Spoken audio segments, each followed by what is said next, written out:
All right, so welcome again, everyone. My name is Hannah. I'm the program associate at GIPL, and tonight Cody and I are really excited to be here to talk to you about Drawdown Georgia for congregations. So we'll give a brief introduction to what Drawdown Georgia is in case you missed the very first session of our Eco Faith from Home series. And then we'll dive into ways that you and your congregations can take the next step to implement these solutions. So just a little bit about Drawdown Georgia. Drawdown Georgia was directly inspired by the work of Project Drawdown, which is a nonprofit organization that was founded in 2014 to help the world reach drawdown. Drawdown is the point in time in which levels of CO2 in the atmosphere stop climbing and actually start to steadily decline. This term was coined by Project Drawdown. And this organization identified about 100 scaling climate solutions that could be deployed globally today to help the world achieve drawdown. These solutions span traditional engineering solutions like solar power and electric vehicles, as well as social solutions like educating more women and girls.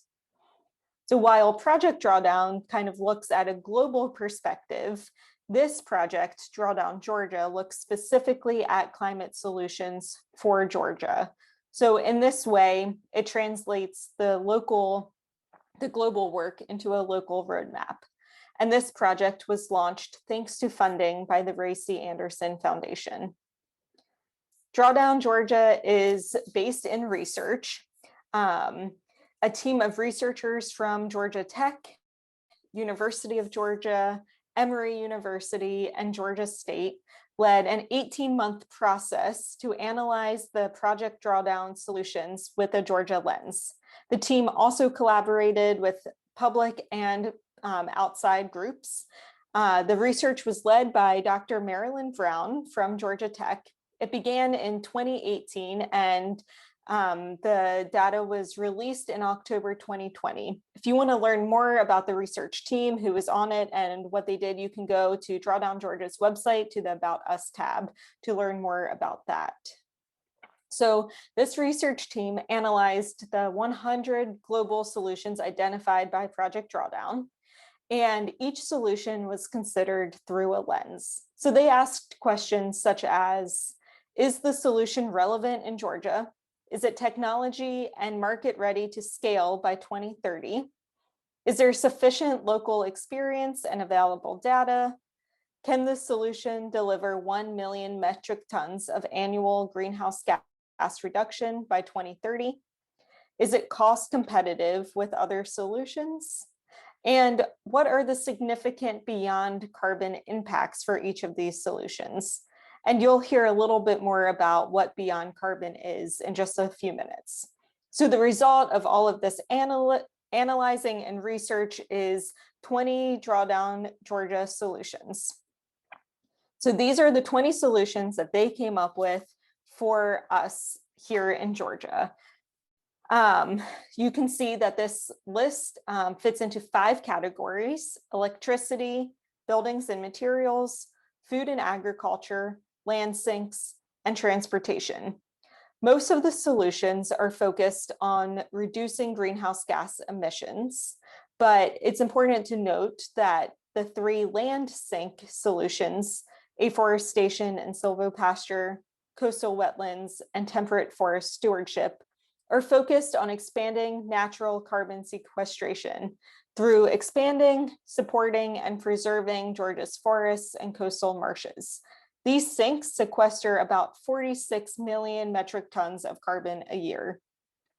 One additional thing to note is that a couple of these solutions, recycling, retrofitting, and alternative mobility, are actually bundles of similar solutions. So for example, retrofitting includes a list of common energy efficiency improvements to existing buildings. And if you want to learn more about any of these individual solutions, you can go to Drawdown Georgia's website. They have really great information on each of the solutions, so you can dive a little bit deeper into what they all mean. For each of the 20 high impact solutions, the research team estimated what it would take for that solution to contribute 1 million metric tons or 1 megaton of reduction or sequestration of CO2. This is a meaningful unit of change. The state's net carbon footprint is currently at about 125 million metric tons.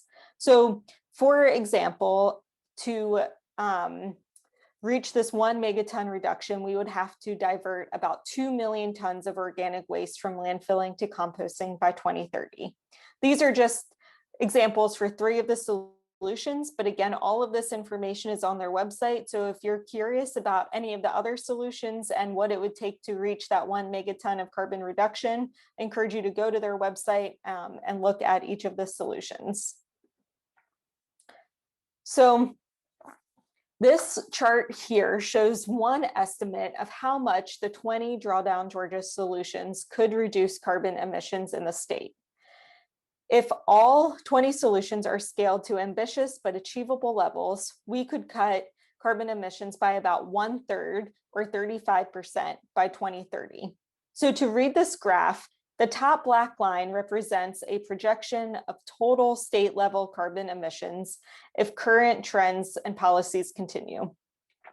This gray section in the middle here shows our current average carbon sinks and how much our forests and marshes are currently sequestering. So that number again is about 46 million metric tons. So this again is like business as usual, how things are right now. So this bottom gray line shows the projected total carbon emissions, business as usual, if things just continue how they go. Each colorful wedge then represents how a Drawdown Georgia solution could reduce emissions if this solution was scaled to ambitious but achievable levels. So you can see that with all of the solutions combined, this is the net reduction that they're looking at. So again, all of this information is on their website. They have a carbon reduction visualizer on their website, so you can go and kind of play around with this and look a little bit more closely at how each of these solutions is contributing to this net overall reduction for Georgia by 2030. So like I mentioned earlier, part of the work of the Drawdown Georgia research team was looking at how each of these solutions is going to impact communities outside of climate change. So it's the idea that each of these solutions is going to either have a positive or negative impact on our communities. And so we need to move forward with our eyes open to all of the possibilities for how the solutions could impact our communities. So they looked at the solutions' impact on 4 key areas: equity, the environment, public health, and the economy. I'm not going to dive into this too much right now, but again, this information is on the Drawdown Georgia website. So when you click on each solution, you'll see all of the carbon reduction potential, and you'll also see how they're anticipating each of these solutions might affect communities outside of just reversing climate change. I wanted to make sure I noted that because this is a really important part of our work at GIPL as well. Understanding that justice is intersectional and that justice for creation cannot be achieved without fully addressing the environmental injustices impacting our neighbors and communities. At GIPL, we take a holistic look at climate change and are considering the ways, just like Drawdown Georgia is, that these climate solutions are impacting communities. We know that low-income communities, people of color, children, and the elderly, and other vulnerable populations disproportionately suffer the effects of climate change and environmental degradation.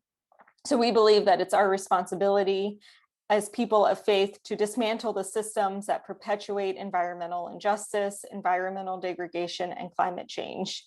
We can't love God, creation, and our neighbors without dismantling these systems and without getting engaged in transforming local and state policies. And so I am so grateful that this is part of the consideration of the work of Drawdown Georgia, and it's important to all of us as we consider implementing these solutions in our personal lives and also at a congregational level. So how do we do this work?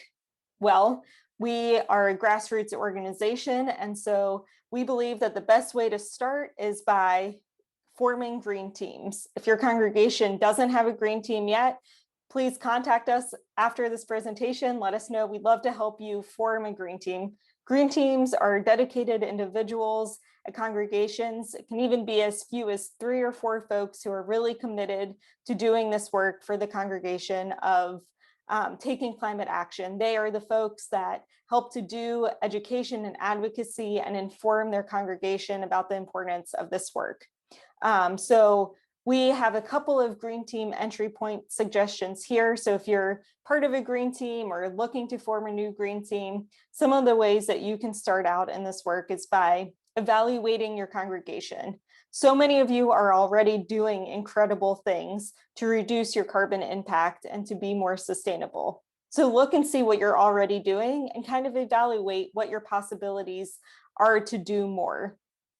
Figure out what people are passionate about and what kinds of tasks you want to start to handle. Another entry point is drafting a sustainability policy.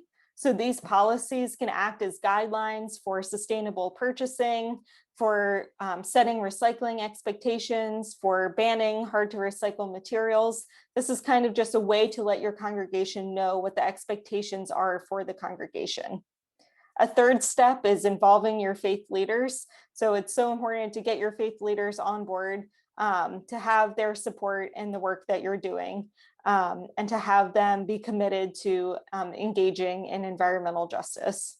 And then lastly, you need a communication strategy, because the hope is that as a green team, you're going to take this work to the congregation, you're going to tell them about what you're doing, you're going to build your green team, and then the congregation can take this to the community, and that you really spread from there. So you can start to implement these solutions at a green team level, and then at a congregational level, and then with your local communities as well.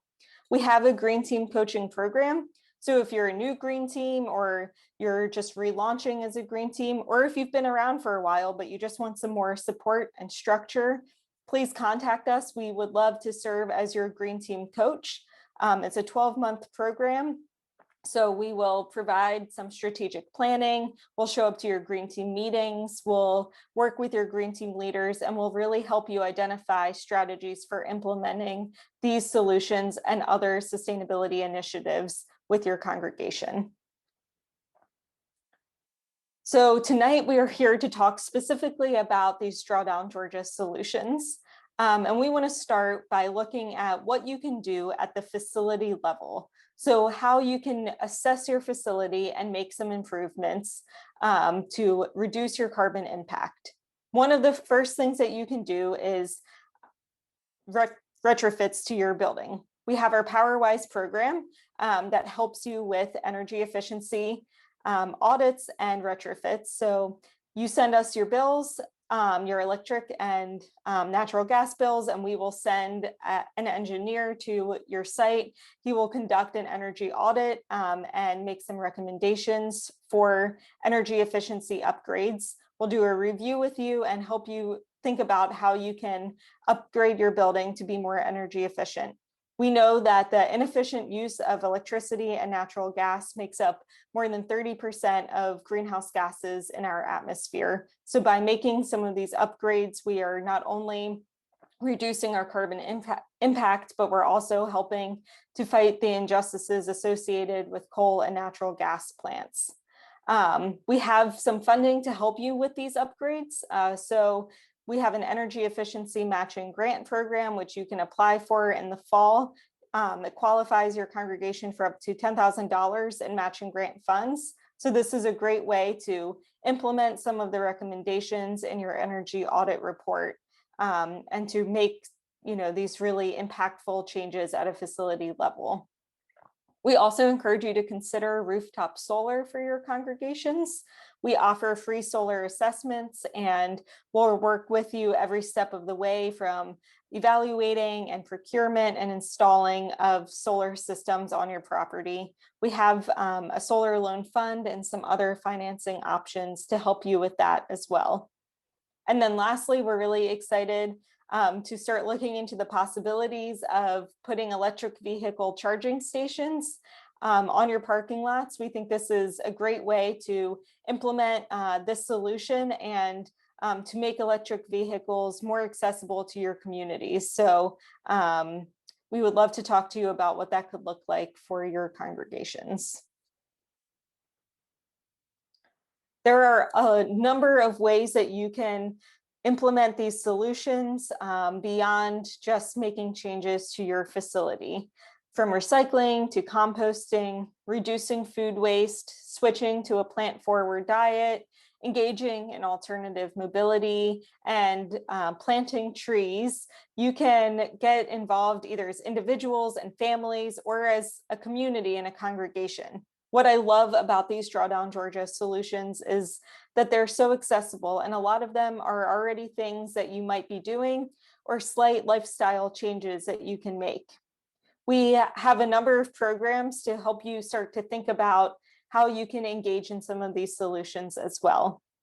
We have a WasteWise program, so we can send you a waste audit that encourages you to look around your facility. You can dump out all of your trash, look and see what's in it, and then think about ways that you can either reduce some of those materials, you can reuse them, or how you can start recycling or composting what's in your trash to divert a lot of the waste that you're currently generating on site. So there are a number of options for composting. If this is something that you're not already engaging in, we'd love to help you figure it out. You might have space on site if you have a garden or some other outdoor space where you could compost on site. But if you're not ready for that yet, there's also some companies that will do commercial composting. They bring you your bin, they come and pick it up, they make it super easy. So this is something we would love to help you implement. We also have some classes and film screenings. So if you want to learn more about some of these topics, we can host a film screening for you. There are some great documentaries out about plastics and recycling. There's a great documentary that we featured recently as part of our Eco Faith from Home called Kiss the Ground. So if you didn't get a chance to watch that, or there's another documentary you'd like to see, we can set that up for you. We can host a discussion afterwards, and we can also pair that with a letter writing campaign or some other advocacy pieces. And Cody's going to talk more in a little bit about some of these advocacy opportunities. But we can also create any class for you that you might be interested in. So if there's a topic that you'd like to learn more about, let us know. We can create a class for you to talk about that. I also want to make sure you all are aware of our 4 Directions Fund. So this is associated with our Active Hope workshop.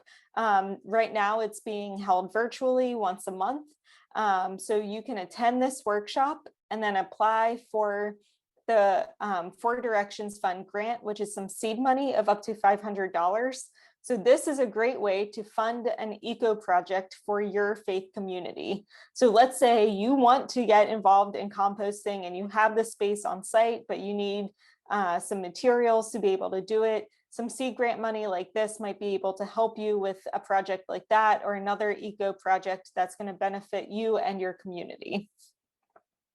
Some other ideas of ways that you and your faith community can implement some of these Drawdown Georgia solutions is planning meatless meals occasionally for congregational events and suppers.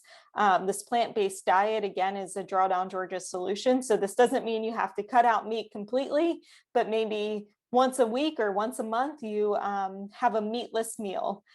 You can also even just switch from beef or pork to some lower carbon meats like poultry and fish. We are encouraging folks to bike or walk whenever possible, or plan carpool opportunities for congregational events off campus. So there are many ways to get involved in alternative mobility and to switch some of the ways that you're getting to your congregation. You can also plan a tree planting event, like we talked about, starting a recycling program, or learning more about options for recycling in your city and county. I mentioned earlier, sustainability policies are a great way to put some direction for your congregation and how recycling and waste is handled at church events. And you can even ban styrofoam or other hard to recycle products from your property. These are all really easy and simple ways that your congregation can start to take the next step in reducing their carbon impact. I'll turn it over to Cody now to talk about some policy opportunities. Hey everybody, thank you for tuning in, and thank you, Hannah, for walking us through that. I'm going to talk to you a little bit about the local and state policies, and then a little bit about federal policies, because ultimately a lot of these solutions from Drawdown Georgia, about half of them we can implement on the congregational and independent scale, and about the other half we really need to pressure policymakers, lawmakers, stakeholders to make the kinds of investments and make the kind of just policy decisions that we need to be able to implement these solutions on a large scale. So we can talk about some of those here. I'll also note for you all that Hannah talked about all the different classes that we offer, and one of the things that we do is advocacy training. So that can look a lot of different ways. It can look like, let's do a film screening on a particular topic that you're interested in, coal ash, deforestation, offshore drilling, and then do a letter writing process. It can be a training to teach you how to set up legislative meetings and how to talk to legislators. We can set up those meetings for you, and we can also participate in those meetings with you, both for local, state, and for federal policy work. Hannah mentioned earlier that environmental justice is a core piece of what we do. Everything that we do for climate solutions and environmental solutions really relate back to environmental justice, because as Hannah said, we cannot love God and love neighbor without caring for creation. And likewise, you can't care for creation without caring for neighbor, because our relationship with the environment directly impacts our neighbors. Most of the solutions here are not just solutions to prevent an increase in climate change or an increase in disasters, but they will alleviate environmental injustices, especially when we think about clean air, clean water, clean transportation, good food. So you can participate in this new workshop that we've created called Environmental Justice 101 to learn about the tenets of environmental justice and how you can participate in being part of an environmental justice movement, and how all of the things that we do connect to the theories of environmental justice. I wanted to highlight here a couple of our policy priorities. GIPL is in a state of expanding both our programs and our advocacy priorities, so we're adding some new ones now, and we will continue to add new ones as we go forward. Two things in particular. The first one is expanding energy efficiency and solar. So you know for a long time that, especially those that have been involved with us, that we have an expansive energy efficiency and solar program for congregations. As Drawdown Georgia pointed out, those are two of the most high impact solutions that we can offer and participate in to draw down carbon at our facilities. But there are some challenges to energy efficiency and solar in Georgia. And so what we do is we work at the state capitol and with the Public Service Commission to try to ensure that we have the most friendly solar policies possible, and that communities that need access to solar or to energy efficiency upgrades, low-income communities, have access to those programs. So that's sort of what we work on, is how do we make these solutions accessible and affordable for everyone to take advantage of? And how do we make sure that when people take advantage of these solutions, they're actually reaping the financial benefits when they invest in those solutions? So it's not very good if we have people participating in solutions, but they don't actually reap the benefits of investing in those solutions. And we can talk more about that in Q&A for those that are interested. Like I said, this happens in two different ways. It happens at the state legislature, runs from about mid-January into April every year. So we'll be gearing up for 2022, and we can host those workshops with your congregation to learn about what those policies will be. And it takes place at the Public Service Commission, a 5-member statewide elected body that makes decisions on your utility bills. They regulate our monopoly utility, Georgia Power. And so everything that comes across from what kinds of resources are they going to build, what kind of plants, what kind of renewables are they going to resource, who do they allow to have renewables, how do they allow rooftop solar to happen, how much does it cost, how much do you pay on your energy bill? All of those things are decided on by the Public Service Commission. And so in 2022, there will be a lot of dockets opened on rates, how much are bills going to cost going forward, and what kinds of resources Georgia Power is going to be allowed and permitted to procure. And so now is the time to do some education and then preparation so that you can meet with those public service commissioners, tell them what you think that they should be investing in, and tell Georgia Power what kinds of rates that you can expect, what kind of programs that you want. A new policy priority that we're adding that we can also talk about later is biomass. And this is kind of an expansive program. So we have some documentaries, including things like Burned, that talk about the importance of sustainable land use, the importance of protecting forestry, but also how our lands, particularly our trees and agriculture industry, is becoming the new coal. That in South Georgia, especially, biomass is beginning to take a hold. And biomass is the process by which we cut down forests, or there are down timber that we make into very compact wood pellets. And then those wood pellets are burned to produce fuel. So biomass has been spreading across the southeast of the United States for quite some time and has just recently begun to come into Georgia in a meaningful way. Just last year, or the last IRP process, so in 2019, a small portion of biomass was permitted by Georgia Power and the Public Service Commission. And the biomass resources continue to be built in South Georgia. Now, this has an impact because forestry and trees are a huge part of Georgia's economy. And instead of using them for things like land sinks, like Hannah said, we're cutting them down and we're burning them. And sometimes people say, well, that's fine because trees are a renewable resource. We can cut them down and we can plant them and they will grow back. And that's true. But if you cut down a 30 or 40-year-old forest and you plant a new forest, that new forest is not sinking the same amount of carbon. So that's the climate side. The other side of the coin is an environmental justice issue, that there are communities that are situated around biomass plants, and they are having higher risks of asthma. They're breathing those toxic fumes from biomass, and then they're also losing green spaces. So we can move on, Hannah, and we can talk about all these things later. For those of you that have been around, you know that coal ash has been a key tenet of our advocacy work for quite a long time. There are dozens and dozens of coal ash ponds around Georgia, and they hold the waste from coal-fired power plants. So just as a reminder, there are two types of waste that comes out of coal-fired power plants. One is the fly ash that comes out of the top, and one is a sludge that stays in the bottom. It's called bottom ash.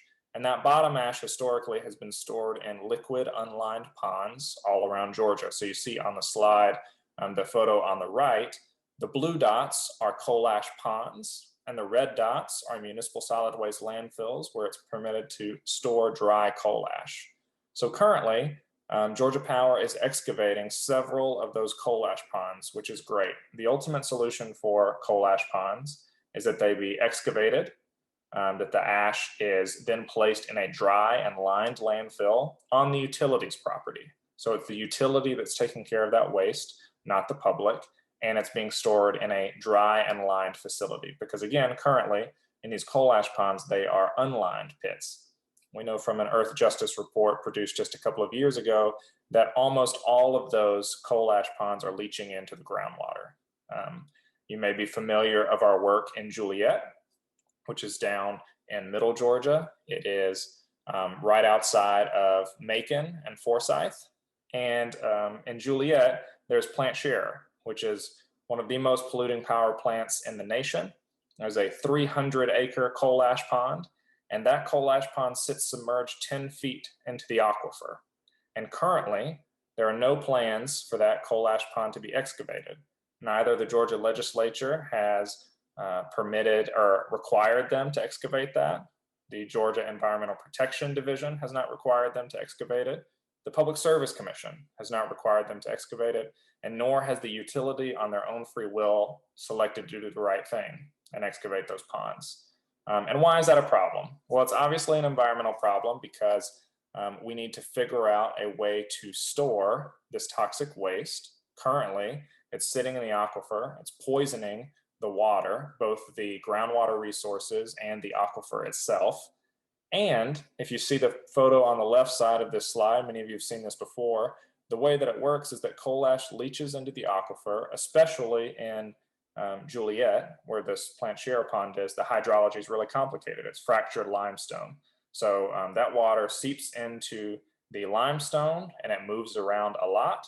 and then people are pulling it up through their domestic wells. So the same sort of toxins that we see in coal ash are showing up in people's domestic wells. And so then it becomes not only an environmental issue, but an environmental justice issue, that there are people who are living next to coal-fired power plants who are breathing that smog and dust. They're getting sick.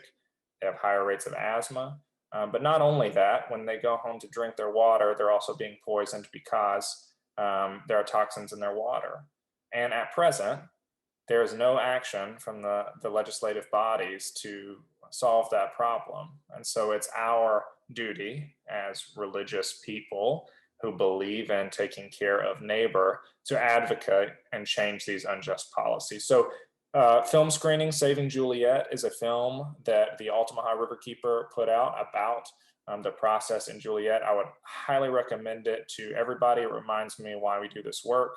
Would love to screen that for your congregation and talk about how you can get involved in taking care of coal ash and passing meaningful legislation to protect communities. And then also there's protectgeorgia.org, which is a site that holds a lot of clean water legislative priorities that if you sign up for during the legislative session, you will get alerts to ask you to send pre-populated notes to your legislative officials, your elected officials, and let them know where you stand on this important issue of coal ash. You can go to the next slide, Hannah. Now let's talk a little bit about federal policy. We do a lot at the local and state level, and we have for a long time, but the GIPL team decided that it was time to stretch ourselves and get involved at the higher level of federal policy. Because despite all of the wins and the struggles that we have in our local communities and our state level priorities, there's some stuff that just can't be fixed unless federal regulations are fixed or federal policies are pushed forward. Drawdown solutions like electric vehicles, mass transit, retrofitting, solar, all of those things are tied up in things like infrastructure packages, which the current administration is keen on passing a robust infrastructure package that focuses on access to electric vehicles, clean public transportation, electric school buses, and of course, roads, bridges, and other traditional sorts of infrastructure. So how can you get involved in this?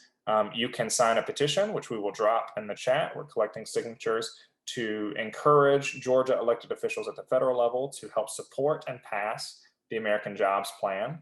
You can call your senators and also your House representatives and let them know that you support the American Jobs Plan. Again, a call to one of those offices means a lot more than just signing the petition. So please, it's easy to make the call right now and leave a message at their office.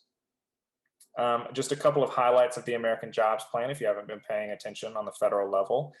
It'll modernize public transit, like I said, invest in reliable passenger and freight rail service. So this includes things like our ports in Savannah and in Brunswick, electric vehicles and EV infrastructure, which we've been talking about, opening a new program for congregations to invest in electric vehicle charging stations at your congregation to help us build out that infrastructure. Again, when you think about electric vehicles as a solution, it's a great solution. We've been selling electric vehicles for a long time. I see a lot of them on the road, but the problem is in Georgia, we don't have a robust EV infrastructure to support charging of these cars all over the road. So one of the ways that we can get at that is by putting EV charging stations in at faith communities that are all over the state. Home retrofits, which we've talked about a little bit, clean energy generation and storage, and there will also be a lot of money slated for environmental justice communities and impacted communities. And go on to the next slide, Hannah. Yeah, thank you, Cody, so much for sharing about opportunities to get involved in policy at the local, state, and federal level. I'm going to just share a couple of ways that you can stay engaged in Drawdown Georgia and in this movement. So one really easy way is to sign up for the Drawdown Georgia mailing list. So you can sign up on Drawdown Georgia's website and you will get a newsletter in your inbox twice a month. This will share highlights from Drawdown Georgia, as well as Climate News Digest, featuring stories about climate solutions from throughout the state. You can also help to build out the living database of climate solutions in the state through a crowd-solving app called Group It. So you can sign up for Group It on the Drawdown Georgia website as well. Group It allows you to learn about projects to reduce emissions and increase carbon sinks across the state. You can also share information about projects that you are involved in. So if your congregation decides to do something with one of these solutions and you want to share about it, let others know what you're doing and help to inspire some action, you can post on Group It. And this is really just a way to build a community of people in Georgia who are working to scale climate solutions. So it's a great way to connect and brainstorm with other folks who are involved in this work. And then the last thing you can do is either host or attend a civic dinner. So civic dinners is a platform that helps to bring small groups of people together around issues that matter, which in this case is climate change. Drawdown Georgia has a civic dinner subscription through fall 2021, and it's free for anybody to use. So if you have learned something tonight that you're really interested in, you want to share with your friends and family, with your congregation, you can sign up to host a civic dinner for free. They will provide the online platform as well as materials that Drawdown Georgia has created to help you run a structured conversation. So you can either host a dinner or you can also attend a dinner. And on Tuesday, Cody and I are hosting a civic dinner to talk more about some of these topics, about electricity in particular. So please sign up to attend that dinner with us. But you can also on the Drawdown Georgia website find information about how you can host your own civic dinner. So now we want to hear from you. So we're going to open this up for a time of conversation. If you have any questions, please feel free to ask us. But we also want to hear how we can support you. If there are any new programs that you're really interested in that you would like us to host, to run, ideas that you have that have been sparked by this conversation, what do you need from us?